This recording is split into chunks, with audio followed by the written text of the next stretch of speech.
Hello, good morning, good afternoon to many of our guests today and to our participants. Welcome to the Gulf International Forum's discussion of another timely, crucially important, and as usual, poorly understood topic that fills our headlines and affects our lives in ways we may not foresee. Unfortunately, for all of us, the topic came out of that part of the world which has an effect on us wildly disproportionate to its size, the Middle East, and specifically the region we call the Gulf. In the last 2 weeks, the Houthis, or the Ansarullah, the supporters of God, an organization that very few Americans had ever heard about, has now grabbed the headlines by attacking shipping in one of the most important maritime bottlenecks in support. They acted in support, they claim, of the Palestinian resistance in Gaza. The average American might well ask, who are the Houthis? Why should we worry about what they're doing in a part of the world I can barely find on a map? Reminiscing from my own personal point of view is not always informative, but I can state happily that I was introduced to the political, religious, and tribal grandfathers of the current Houthis on my first Foreign Service assignment in Jeddah, Saudi Arabia, when I arrived in December of 1963. At the time, the supporters of the overthrown monarch of Yemen, Imam Muhammad al-Badr, the last of the Mutawakkilite rulers of Yemen, overthrown by a Republican movement supported by the then anti-American boogeyman of the region, Gamal Abdel Nasser of Egypt. The royalist guerrillas, drawn primarily from the Zaidi tribes of northern Yemen, were fighting 30,000 Egyptian troops, as well as tribal militias from other parts of Yemen. Like today's Houthis, the royalists were a tough, battle-hardened, and adept and well-led force, fighting against vastly better equipped foreign forces and kicking their butts. On a regular basis, busloads of Egyptian POWs were transiting Jeddah and en route home to Egypt, having been released by the royalists, not Houthis, who saw their release as a way to undermine morale in Egypt. Today's Houthis have support from Iran.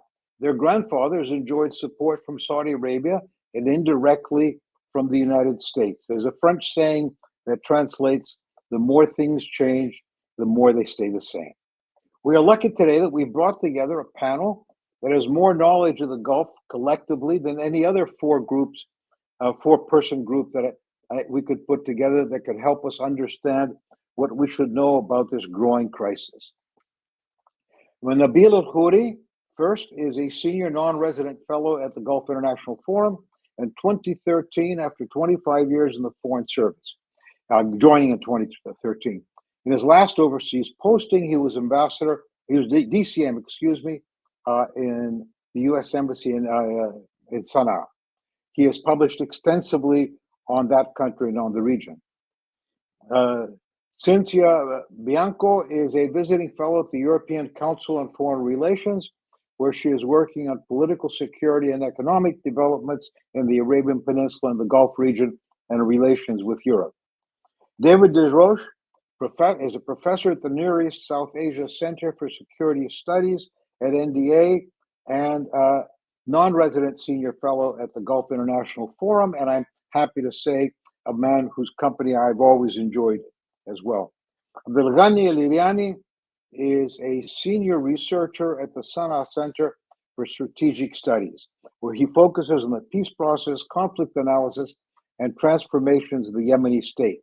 A member of a distinguished Yemeni family, Abdulghani has more than 3 decades of experience as a political and development consultant concentrating on Yemen and its region.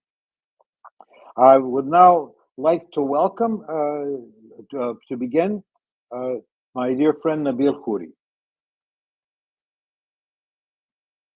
Thanks very much, and good morning to everybody. I would just add one word to the introduction. I'm not just retired, I'm happily retired from the US government. Let me begin from the end rather than from the very beginning. The recent strikes on Yemen, and yes, there are strikes on Yemen, not the Houthis, because what's being hit is Yemeni soil and Yemeni areas, specifically in the north, but a wide range of areas in the north. These strikes, as well as the recent designation of the Houthis, by the admission of the U.S. National Security Advisor, will not deter the Houthis. And by the estimation of another U.S. government official, the destruction that resulted from these strikes was less than a third of Houthi assets. And I have no idea how you calculate a third when you don't know what the total is and you don't know how quickly whatever was destroyed can be rebuilt or recovered. The designation, again, by estimates from within the U.S. government, it's like a rap on the knuckles without any real consequence. The good part of it is that the distinction between a specially designated terrorist and the FTO, the Foreign Terrorist Organization, is that the one that was used is actually good for humanitarian organizations because in principle it allows them to continue to funnel assistance to the north of Yemen legally. The designation, however, does not change anything for the Houthis. It supposedly disrupts funding. I'm not sure what funding is meant. It potentially freezes Houthi assets. But the Houthis do not own stock on the New York Stock Exchange. They do not have any properties overseas. They barely have properties at home. So when you put the two together, both the strikes and the designation, one wonders what is the strategy here? If it doesn't hurt and it doesn't intimidate or deter, then why did you do it? As far as I can see, the only possible impact is a negative one. The Houthis have now returned the favor to the US government and have designated the US government as an enemy. That used to be only a rhetorical designation on the slogans of the Houthis, death to America, etc. But now this becomes real, because the Houthis can now target and have indeed said that they would target American assets in retaliation for the bombing. So the enmity becomes real. In addition, the Houthis are members and have been more closely integrated into the axis of resistance in the region, which means that out of solidarity with the Houthis, other members of that axis can now strike at US targets and say that this is in retaliation for what the US and the Brits did to the Houthis and to Yemen. My answer to this question as to why do it if it doesn't seem to be producing anything positive is that there is no strategy. I think this administration, and I say this as a lifelong Democrat and someone who voted for Biden the first time, certainly not going to do it a second time. This administration has been lost, like at sea without a rudder. There has been no real strategy for the region. On October 7, the Biden administration woke up to the fact that there has not been a Middle East peace process, at least since they came to office 3 years ago. And maybe it's time to start one. And so they said, well, we still believe in the two-state solution. How exactly are you going to get back to the two-state solution from where we are now? It seems another senior U.S. official, Brett McGurk in this case, wants to brilliantly solve the Palestine problem by engaging the Israelis and the Saudis in the solution. Two countries that, to say the least, don't care very much about Palestinian welfare. And through the normalization process, it's not only vague; it's really a pathetic way to think that you're going to solve the Palestinian problem, starting with Gaza. You look to the wrong address, and you're not going to find any solution there. Let me conclude by saying the impact of all this on Yemen is that despite the distinction between the specially designated and the foreign terrorist organization, there will be a disruption. There will be a period of some confusion, which will impact the assistance coming into Yemen. There are also potential risks here. The anti-Houthi forces in Yemen, and whether it's the STC or the Alimi government, are already making noises as if this is a significant change in U.S. policy that may benefit them.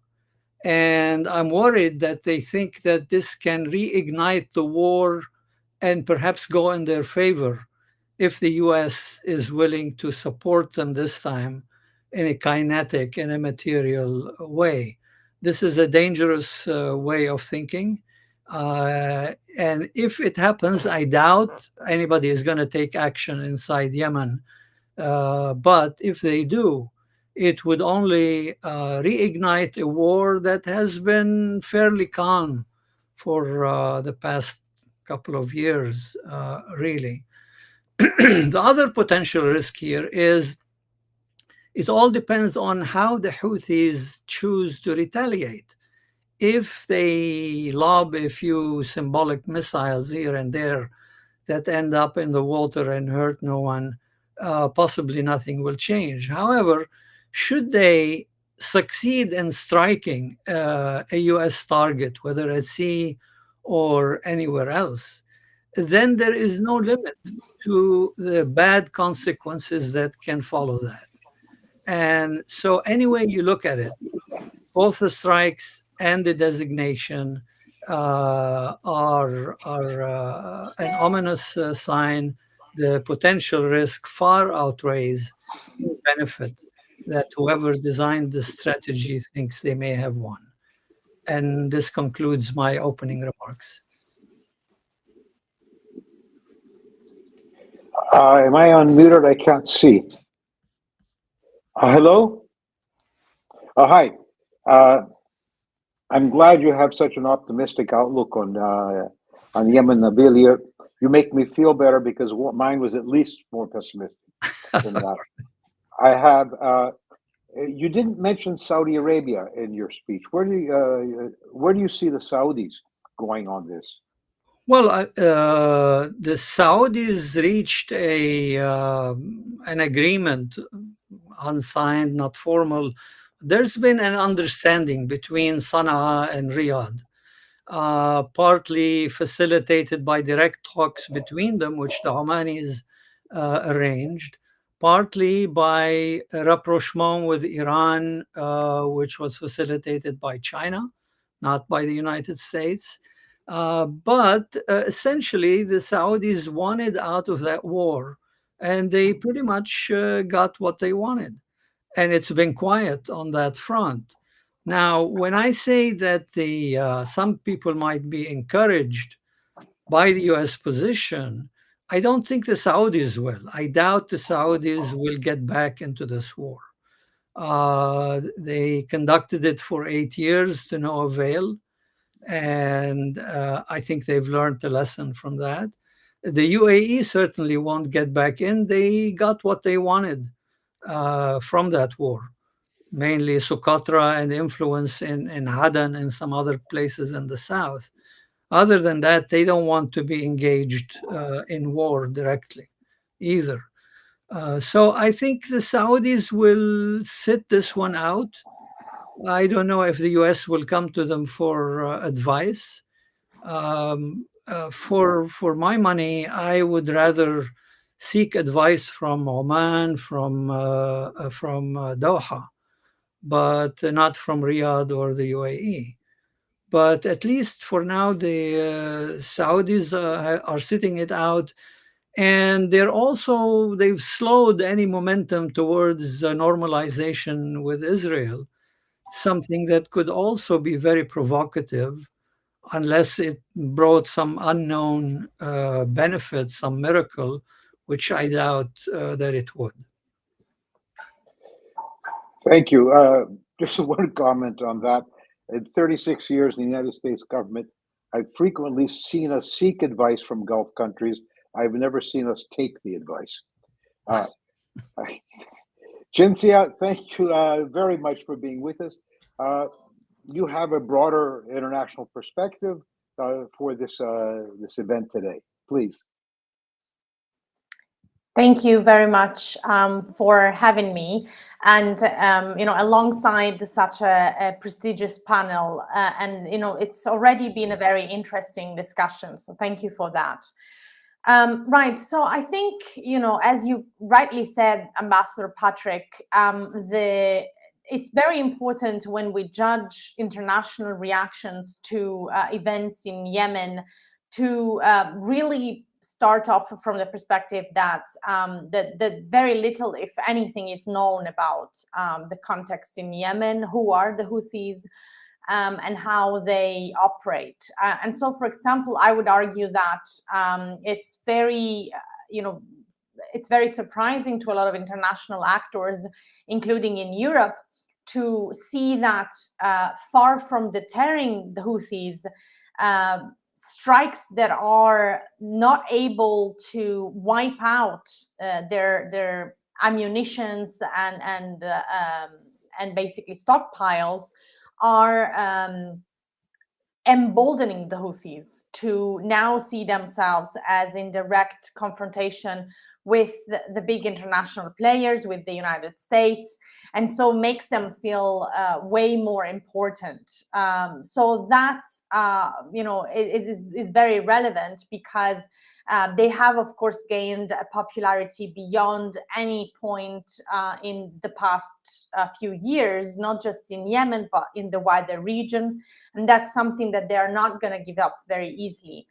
Now, I concur with the analysis on Saudi Arabia. Definitely, there's been a very clear messaging. The Saudis have been quite clear with the US that they will not join the international maritime operations, at least not as full members. And that is because they have an understanding with the Houthis, and most importantly with Iran, that their assets, their tankers, their ships, their critical infrastructures will not be hit by the Houthis. If they were to join an international maritime mission, that could change. And they certainly don't want that, because that, I would argue, is the only thing that will, the only real point of no return for the Saudis. They are willing and able to absorb a lot of, let's say, sort of tangential shocks. They have become now, quite incredibly involved in facilitating the avoiding an escalation with Iran. So, for example, they have mediated, they've sort of passed messages between the US and Iran, between Pakistan and Iran. They talked to the Iraqi Kurds after Iranian strikes, IRGC strikes in Erbil.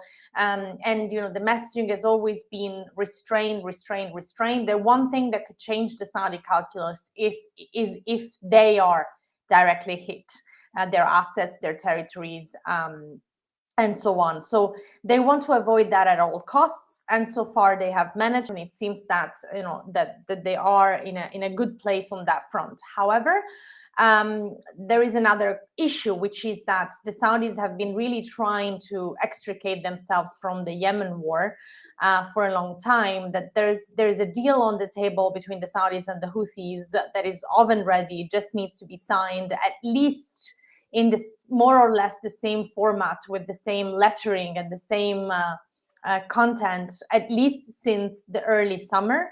But of course, it doesn't now. It's no longer convenient for the Houthis to really sign it, although they have obtained from the Saudis basically anything that they had asked for. And now with the designation of the Houthis as a terrorist organization, that really complicates things for the Saudis, because one of the items in that deal is that the Saudis were going to pay the salaries of civil servants, of Houthi civil servants. And now, people in Riyadh are wondering if they would be sanctioned by the US were to do that. So there needs, to be, again, now everything under discussion, because a number of the points that were agreed between the Houthis and the Saudis are now seem really shaky. So in this context, and why did I speak so long about the Saudi position, is because, for example, if you now take the perspective of Europe, the Europeans are really looking at the regional players and sort of taking their cues from them, because, first of all, they don't want to disrupt the Saudi-Iranian detente. So they do want to leave space and give space to Riyadh to sort of communicate their priorities and how to preserve that channel. The Europeans definitely don't want to disrupt the negotiations for ending the war in Yemen, or extricating, sort of ending the more kinetic aspect of the war in Yemen, because they also have been quite involved from a diplomatic point of view alongside the US. And so that's also quite a priority for them. However, at the same time, they are clearly very much, hit by instability in the Red Sea economically, because most of the trade that transits through Bab-el-Mandeb and Suez Canal is trade that ultimately either goes or comes from Europe. So that explains why a number of European member states have joined the US-led operation and the strikes on Yemeni territory. And it also explains why now, other European countries led by France and Italy have decided to do their own maritime mission on the model of EMASO Agenor, the France-led mission that has been operating in the Strait of Hormuz for a long time. The idea there is to have less of an emphasis on deterrence and military capabilities, and more of an emphasis on sort of escorting ships, definitely, but also possibly opening a maritime deconfliction activities alongside that maritime presence. And there were some oppositions by some member states, notably Spain, but now it seems that there is a substantial agreement to go forward with this mission, which is sort of the end point of a long conversation in Europe, both in the capitals and in Brussels, about the need for a more robust European presence, both in the Red Sea and in the Strait of Hormuz. The conversation there, from a political point of view, has two major sensitivities. The first one is that, as mentioned, the Europeans are really paying a lot of attention to the position of regional countries, but at the same time, they don't really quite understand why the Saudis or the Emiratis or the Egyptians, that are particularly hit by instability in the Red Sea. I mean, I would argue that Egypt is way more severely hit by the Houthis operations in the Red Sea than Israel is, because Egypt depends for 30% of its revenues from the Suez Canal. And they are asking why, what would, if the regionals are opposed to a US strategy because it's destabilizing, what do they propose? And there's really very little coming from the regionals. And the other point is that while, from a European point of view, it's clear that you need a diplomatic approach, and therefore you need to involve, if not the Houthis, certainly Iran. The question is that there are a bunch of very, very difficult situations between the Europeans and Iran.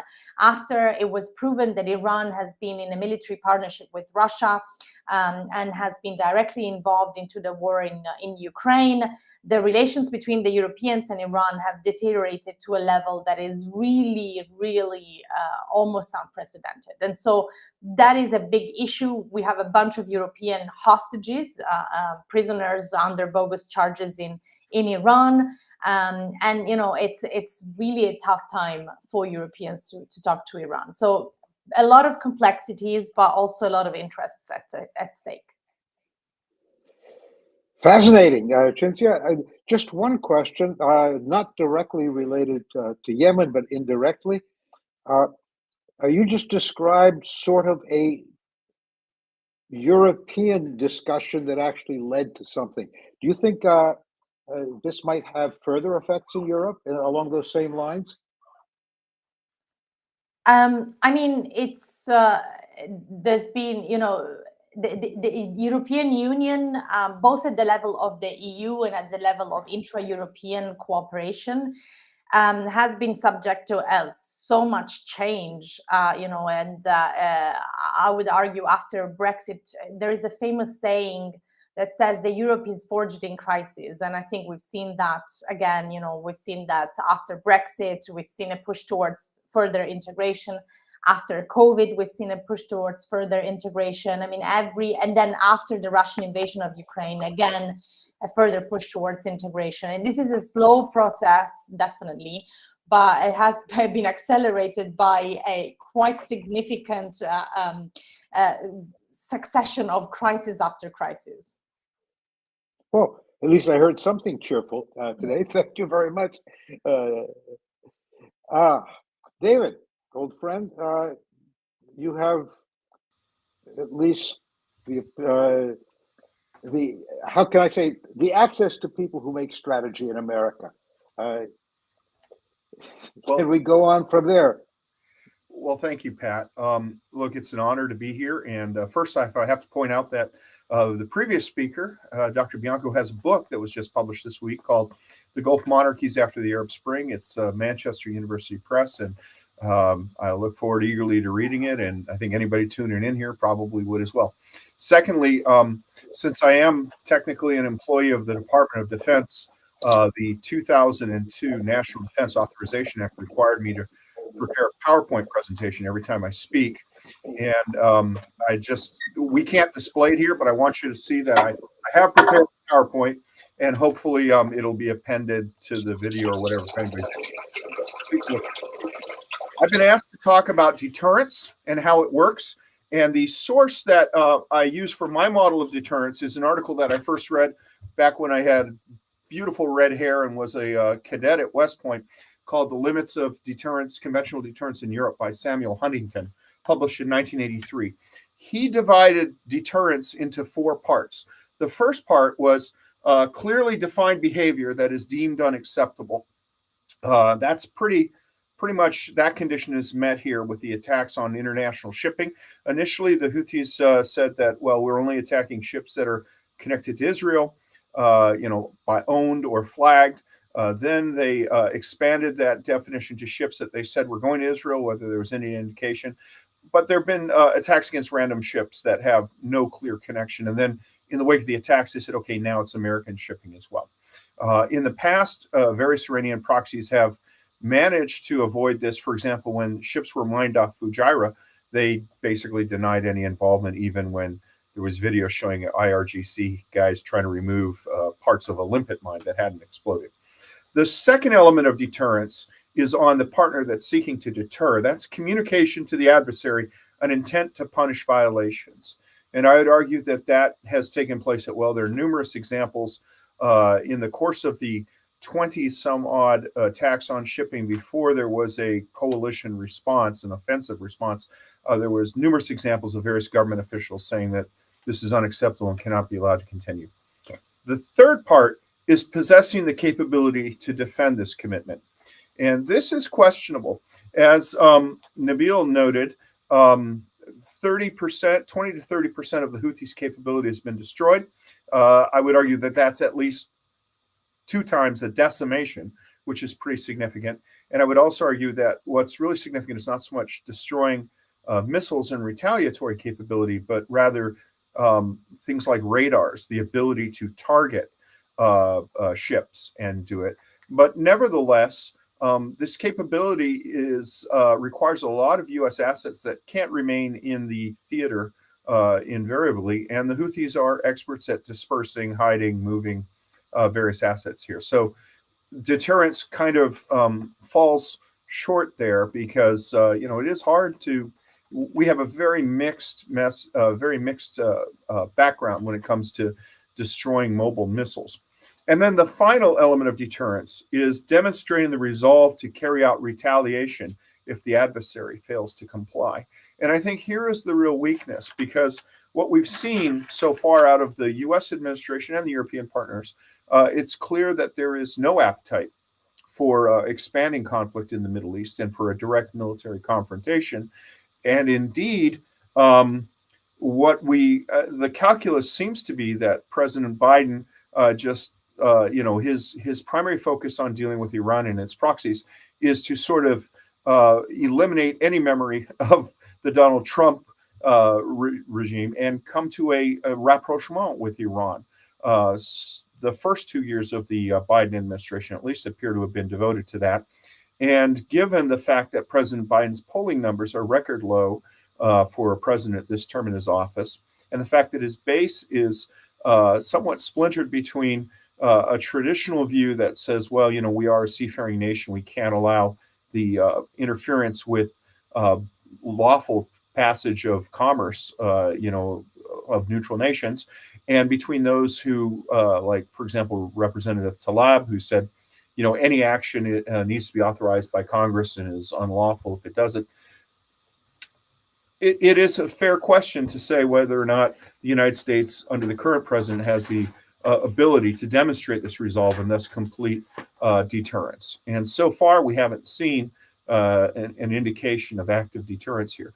But I would argue that we have seen a deterioration in the ability of the Houthis to effectively target maritime trafficking. And again, what's most important is the degradation of their sensor networks rather than their launchers. In 2016, prior to any Gaza war, when the Houthis fired at U.S. Navy ships, the U.S. response was not to destroy missile launchers, but to destroy shore-based radar. And the Iranian ship, which I would believe has been in the Red Sea for years and was providing location data, promptly left the Red Sea. So I think there is some indication that this has been degraded. The second element I've been asked to talk about is the effectiveness of maritime convoy operations. And I would just make a couple points here. First off, convoy operations are not deterrent operations. They're protective operations. And secondly, they're protecting merchant ships. Convoys would be effective if these were merchantmen in a time of war, moving vital supplies like, say, armaments going to Murmansk in World War II. But this isn't that situation. The ships in question are bringing T-shirts from China to Europe. They're bringing bulk chemicals from Europe to places like India. And the people who are owning and directing these ships aren't there to satisfy some national security objective. They're there to make a profit. And so the risk is probably too great for them to do this, even if convoy operations are effective. Addressing one of the points about the international nature of the convoy and Cinzia's point about the European establishment of a parallel operation, I don't think this concerns people in the U.S. very much. To conduct land operations, you do have to have a unified chain of command because the interaction is so much more complex, where U.S. forces and European forces would have to have a shared fire network. But for operations at sea, really that's done on a ship-to-ship basis. You don't have to have a unified command. You can pretty much just say, okay, French ship Languedoc, you are in this sector, defending in this direction, and we'll tell you where we are. And indeed, that happened before the formal introduction of convoy operations where a French ship, which was under independent French command, shot down a Houthi missile. So it's not really a big deal politically. It's less than desirable, but doesn't affect it. I want to amplify another point made, which is the big loser out of all of this is Egypt. So the numbers are Egypt, as you know, is economically in really hard times. They're going to have to get another IMF deal, and the IMF is skeptical because of the continued role of the Egyptian armed forces in the Egyptian economy. But the estimate I've seen is that 30% of Egypt's hard currency comes from Suez Canal transit fees. And those fees are not going to be paid. I think that the impact on Saudi Arabia trade is less so because, quite frankly, I don't think a lot of Saudi trade out of the west coast of Saudi Arabia goes south. I think it tends to go north through the canal, much to the relief of the Egyptians, towards Europe, probably out of range of most effective Houthi retaliation. And I think that Saudi market for Saudi products south of the Bab-el-Mandeb are probably serviced from the east coast of Saudi Arabia via the Strait of Hormuz, but I do lack data on that. And then my final point, which I want to make, is that if this conflict continues, I think the metaphor to look at is the Kosovo campaign. So the parallels, any parallel can be overwrought. But basically, when the Kosovo campaign started in the Bill Clinton administration, without UN authorization, as people forget, the initial target set was very, very limited and precise. It was actually at the national police, the Serbian police, not the army, because it was felt that the Serbian police were involved in human rights violations against the Muslim population of Kosovo, that the United States and NATO intervened against a Christian nation to protect the rights of the Muslim population of Kosovo. As deterrence, as those activities failed to produce the desired deterrent effect, the target base widened to the point that NATO wound up destroying the power grid and most of the bridges in Serbia. And I think that if deterrence fails here, right now we've seen remarkable precision. A few days ago, as a matter of fact, the most two recent strikes have been against missiles which were on rails ready to be fired. I think that if we continue to see these attacks, both from a bureaucratic impetus of the United States Navy, desperate to assert its relevance in an upcoming period of budgetary strictures, as well as from the Biden administration, desperate to show resolve in the face of a campaign season, it's quite possible that this target list will expand to include command and control facilities and things of that nature. That's not good news for the Houthis. It's probably not good news for Yemen, as Nabeel noted. I kind of disagree with this point that this is an attack against Yemen, but if deterrence fails, I think the target set will expand to make that statement more true. And I think I've spoken enough, so hopefully there's enough out there to generate provocative questions. And thank you for your time and attention.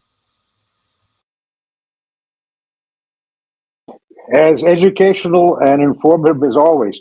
I've got two questions for you of a maritime nature that I found that I like your comment on. One is, given my ethnic origins, I've talked to a few people who are in the maritime business, and they tell me that they think the threat is overblown, that they're not stopping ships going through the Red Sea. Mind you, it's a lot of small companies, each of which possesses 2 or 3 ships, and larger companies as well. But they sort of looking at the odds, they think the odds are well worth it, and the added insurance isn't as expensive as going all the way around the Cape. And I'm just wondering, I keep seeing conflicting numbers on the number of ships that are not going through the Gulf, through the Red Sea at the moment. Is it, some people are saying it's going to shut down the Suez Canal. Others are saying, no, there have been relatively small stops. So the second question, and I had a conversation with 2 retired flag officers, one American, one European, both of the maritime nature. And they both told me that we would probably be just as effective getting our allies or ourselves to add a couple or three more frigates to the area and just shoot down the missiles and sink the small boats, do it at far less cost and at far less political cost. Your thoughts? Yeah. So let me address the second one first, which is there's a lot of discussion about this. The issue is the economic sustainability. It's the missiles and costs in the tens of thousands. The missile that intercepts the incoming missile costs several million. And we've seen, at least in the case of the British ship, the HMS Diamond, there's been an active discussion because there was a drone coming in and it was too close and too small to be effectively engaged with the missile that the Diamond used in other interceptions and the Langan used in its interception, which was the Aster missile. So they actually used the shipboard guns to bring that down. But a lot of people regard that as taking risk. That's not in there. So, and secondly, just deterrence. Deterrence is not established just by swatting away threats. And the law of averages is that eventually, a weapon malfunction or human error or something, if one of these very cheap targets hits a major investment like a warship, particularly a British, French, Italian, or Egyptian warship, you've got a real problem.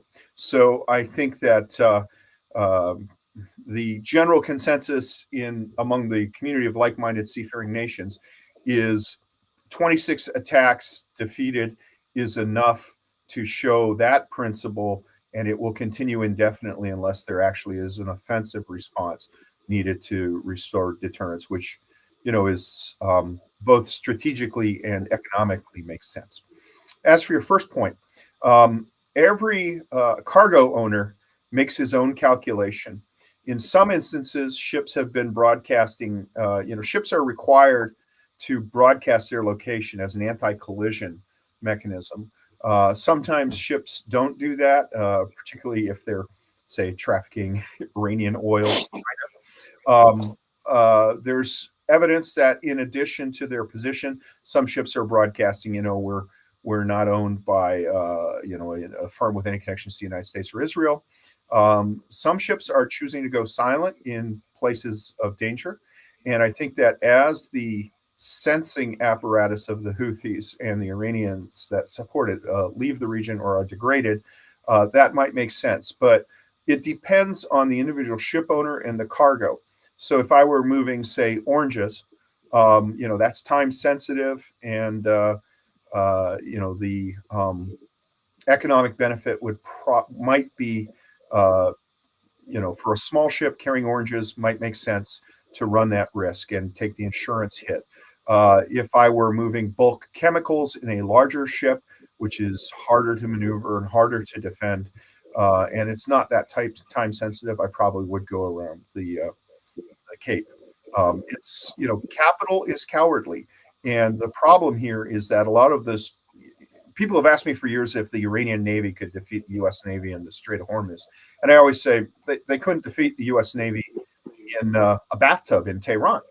But that's not the question. The question is, can they make insurance underwriters in London nervous? That's the real test there. And I think that the Houthis have achieved that goal. And I think unless there is, deterrence restored in a significant way, that goal will continue to be achieved. Thank you very much, David. Abdulghani, welcome to the show. Welcome to talking to us here. And, as the inside man, can you tell us where you think we are going with this from the Yemeni point of view? Thank you for having me. As you see, I have very bad internet connection, so I'll speak very briefly and leave the bulk of my presentation to Q&A if the network lasts. I think that specifically on what's the impact of this conflict for the future of Yemen, I think it's quite good. And let me explain why. Since for a year and a half, Saudi Arabia has been negotiating with the Houthis for ceasefire and cessation of hostilities to the exclusion of the government of Yemen, thereby weakening the government's position at the negotiating table, to the extent that I don't think there was a chance that the Houthis will make the necessary concessions so that we could reach a sustainable uh, peace that meets the interests of all the parties. Uh, the any peace that would have resulted from that scenario would have been uh, dominated by the Houthis, and that will lead to the fracturing of the Yemeni state. The south will definitely separate, but also good parts of the north, such as Marib and Taz, would have separated as well. Uh, uh, the logic of the Saudis was that uh, they were going to lure the Houthis to their side, and the logic of the US is that they don't care. It's the Saudis' problem, and since the Houthis had been viewed at some point as potential partners in counterterrorism against Al Qaeda, the US didn't think that was a big deal if they became the dominant force in Yemen. Now, with this escalation, the Saudis and the Americans are now reassessing their stance of the past year. They cannot be sure that in a year or two or three, that if any crisis should erupt that involves any of the axis of resistance, that the Houthis will again become disruptors. So they will not allow the Houthis to become the dominant force in Yemen, which would give the chance of Yemen to have a durable peace that will preserve the Yemeni state and keep it united. Anything less than that would mean that Yemen will be properly Somalized. I'll stop at that. Thank you. Oh, wonderful. I wanted to ask two questions. The first one being, what do the Houthis, we know what the declared intent of the Houthis were, to support a ceasefire in Gaza. Could you elaborate a bit more on what the Houthis had in mind when because it's a rather serious escalation for them? Well, they found a weak spot in the strategic uh, strategic outlook, and they exploited it. They can disrupt commerce, and I have to point out that they really meant Israeli commerce, and the disruption of other commerce was actually a political decision by the West, and gain a lot of political capital, both in Yemen and in the region, and even globally.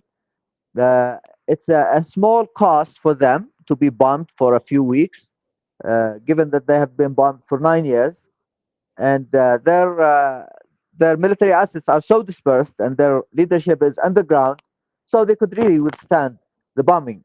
And I think that they consider this battle to be the last battle they have to wage. So any degradation of their military capabilities would not be as harmful as they are going to, since they are going to a peace agreement with the Saudis. And they are, in addition to that, they're also ideologically committed. And the Yemeni state is so passionate about the the Palestinian cause, that they wouldn't have been able to stand idle. And of course, the nod and the encouragement of Iran and the support and these operations was instrumental in them making that decision. Iran, of course, would have had to respond to what's happening in Gaza, and it had two assets: Houthis in Yemen and Hezbollah in Lebanon. Hezbollah in Lebanon is the first line of defense for Tehran, not for Gaza. So Yemen was the expendable option for the Iranians should it be broken because of its adventure. Fascinating. We have one question from the audience that I think is well worth asking. It's a rather basic question, which is, are there two governing bodies in Yemen? Are there more than two governing bodies in Yemen? And how much of Yemen do the Houthis control and speak for? And this, I think, would set a little bit of a good background for our audience. The Houthis took over the capital Sana'a and took over the central institutions of the Yemeni state, including its army and its security forces. And they control about 20 million people, two-thirds of the population, and they control about a third of the territory. On the other side, the internationally recognized government is sort of an umbrella for a disparate group of bunch of armed groups who are at odds with each other. The government couldn't even locate properly in the provisional capital, Aden, and there are different governorates that are basically autonomous and running their own affairs with little intervention by the internationally recognized government. So I would say that we have at least three governments outside of the Houthi-controlled area, but the real government, unfortunately, happens to be under the control of the Houthis. Fascinating. Could I a larger question for the group? We spoke of deterrent. David spoke of deterrent earlier, and defining a successful deterrent is very interesting. Assuming so, I need to articulate this question properly. What minimum level of harassment would the United States regard as success of deterrent, and so as not to escalate? And two, what would the could we ever reach a level of deterrence where the Houthis would stop shooting without? I'm phrasing this badly. So, what would be the level of deterrence that the U.S. government would regard sufficient? Anybody? David? Yeah, I think it would probably be viewed as acceptable if, first off, there couldn't be fires from missiles, either cruise missiles or ballistic missiles, or one-way drone attacks on ships. I think that the international community would probably live with, seizures within the territorial waters of Yemen that are controlled by the Houthis. They would probably regard that as, something to just ship around. But, world trade is so tenuous, and the technology is developing so quickly that any seafaring nation cannot really accept this fact of long-range attacks. I mean, bear in mind, long-range attacks on civilian shipping is a real issue. So it's going to be hard. And, the problem is deterrence is not determined by the actor who's trying to impose deterrence. It's determined by the person deterrence is being imposed upon. So, if somebody decides that, a prolonged bombing or sanctions or, even a land invasion is a price worth paying, they'll pay that price, regardless of what the would-be deterrent decides to do. Interesting. So, in essence, if I understand you correctly, you would believe that the United States government would regard a single missile fired every couple of days as a failure of deterrence. Absolutely, because it's the same thing with landmines. The real issue, bear in mind, the key audience in the West is not the U.S. Navy, it's not the Royal Navy, it's not even the Egyptian Navy, it's Lloyd's of London. And in order to have the security goals, the global security goals, really achieved, the Red Sea has to be as safe for civilian shipping as going from Calais to Ipswich, and so the introduction of any uncertainty, regardless of how small it is like introducing sewage into a 500-pound vat of ice cream. It becomes garbage.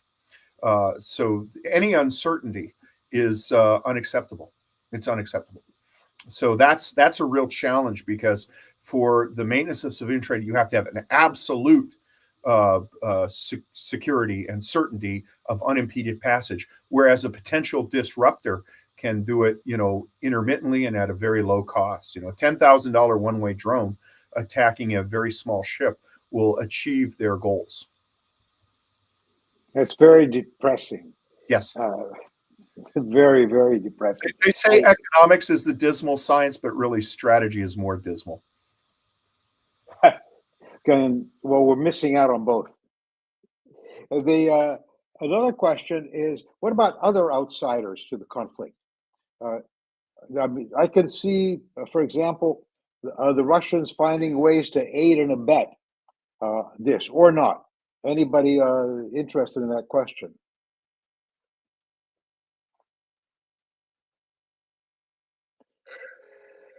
That was silence. Yes, Nabeel.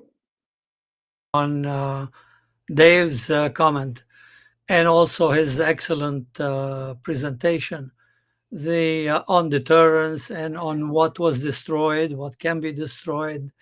From the U.S. point of view, I think I mentioned that if a U.S. naval vessel is somehow hit, that would be more than enough for the U.S. to escalate what it has already done and escalate significantly.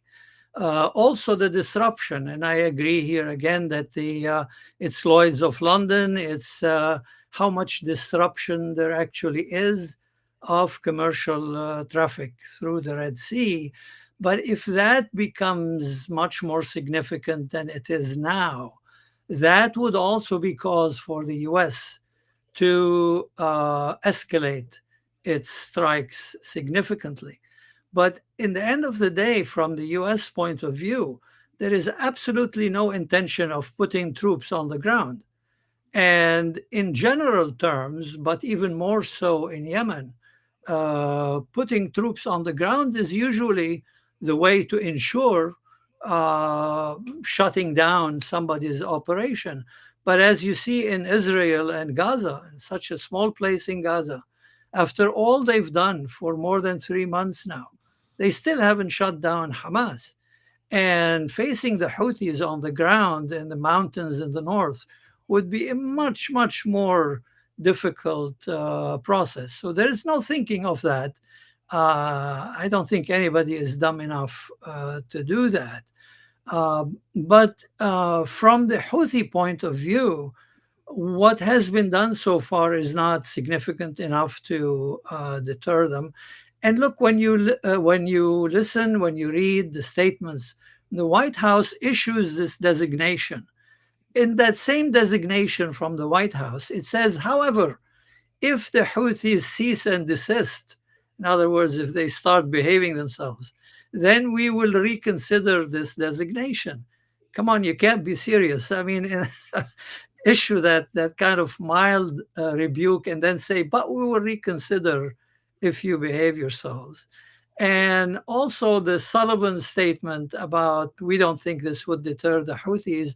The Houthis are listening and reading these statements.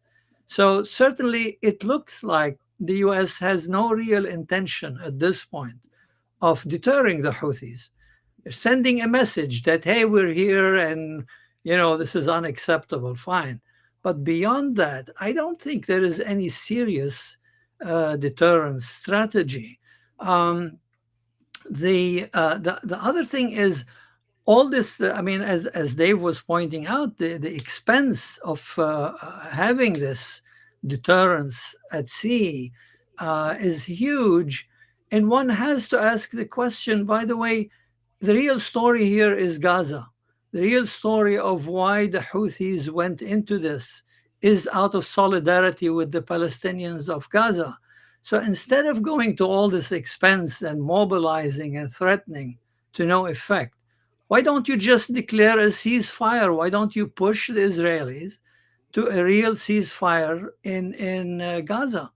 I mean, that would be more direct, it would be diplomatic, and it would have an effect. The Houthis have already said, hey, stop the attacks on the Palestinians and we will stop. We won't disrupt any shipping in the Red Sea.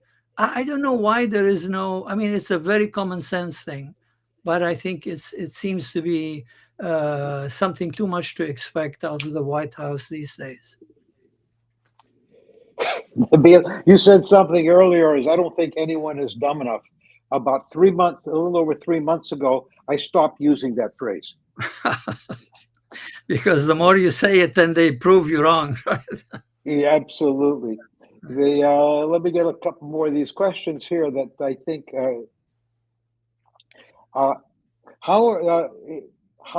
Does anyone think this will affect the rapprochement between Iran and the various states across the Gulf, or will it have little effect, or will it speed it up?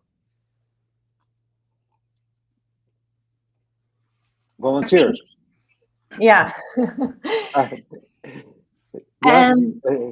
Cinzia. Thank you. I think, the real change would be if the provisional deal between the Saudis and the Houthis and Iran is sort of disrupted by a direct attack on a Saudi target. Because unless that happens, I don't see any way in which the sort of detente between the Gulf monarchies and Iran is disrupted, because there is no real political willingness there.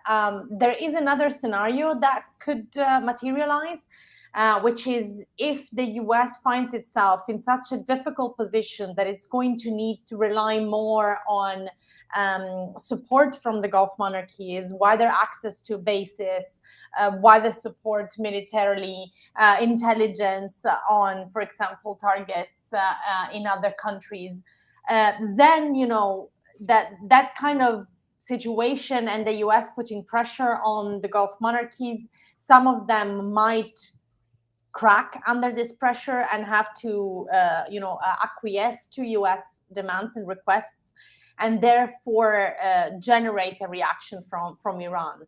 But I don't think we are there yet. I don't think the US is in a situation that, that they would need further support for expanding their operations from the Gulf monarchies. So I don't know. I mean, that can happen if the various theaters escalate into an all-out confrontation.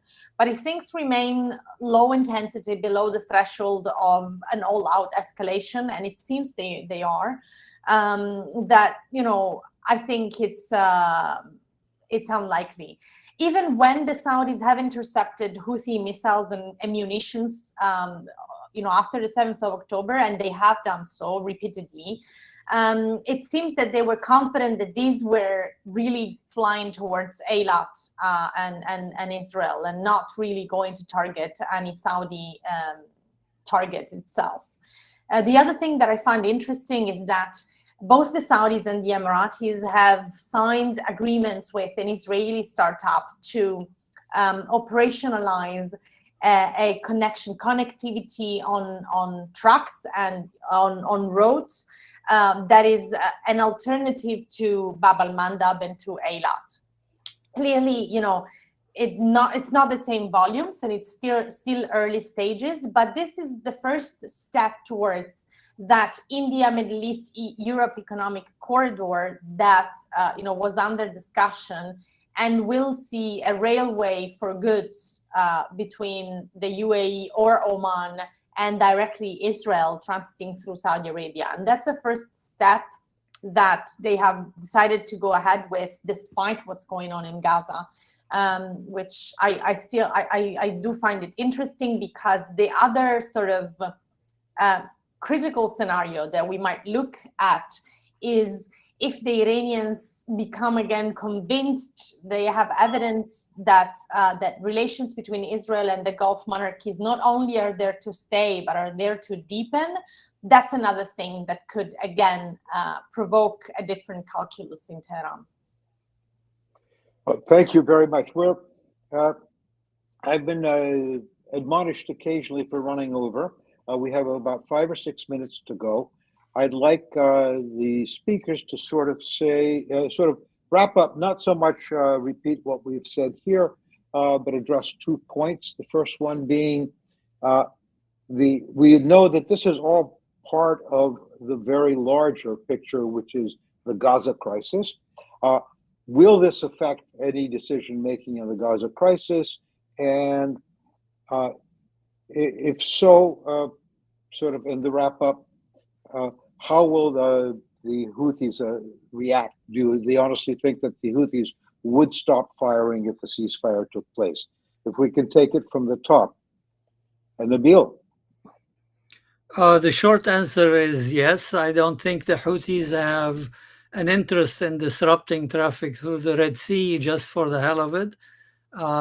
Their solidarity with the Palestinians is a real thing.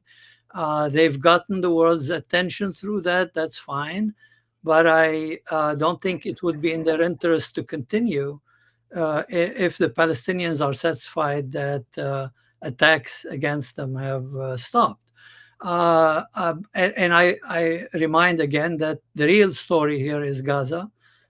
We should not be distracted. The administration should not be distracted, but it probably is nevertheless.